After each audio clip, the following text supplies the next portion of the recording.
Hi అండి. ఇంతవరకు ఎవరైనా నా ఛానల్ సబ్స్క్రైబ్ చేసుకోకపోతే సబ్స్క్రైబ్ చేయండి. ఆల్‌పై క్లిక్ చేయండి. లైక్ చేయండి. అలాగే షేర్ చేయండి. ఈరోజు నేను చేయబోయేది చికెన్ కర్రీ.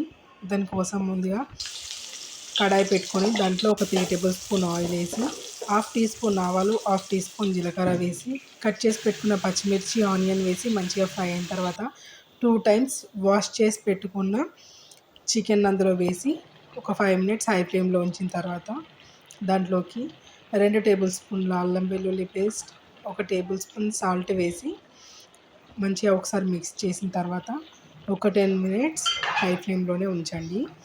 ఇప్పుడు మళ్ళీ ఒకసారి కలుపుకొని మళ్ళీ ఒక 5 మినిట్స్ మిడిల్ ఫ్లేమ్లోనే ఉంచి చికెన్ 50% అలాగే ఉడకనివ్వండి. ఇప్పుడు దీంట్లోకి 3 టేబుల్ స్పూన్ పెరుగు వేసి 5 మినిట్స్ మిడిల్ ఫ్లేమ్లో ఉంచి 1 టేబుల్ స్పూన్ పసుపు వేయండి.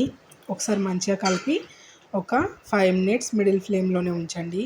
ఇలా 2 టైమ్స్ కలిపిన తర్వాత ఇప్పుడు 3 టేబుల్ స్పూన్ కారం వేసుకోండి. టేస్ట్కి సరిపడా కారం, సాల్ట్.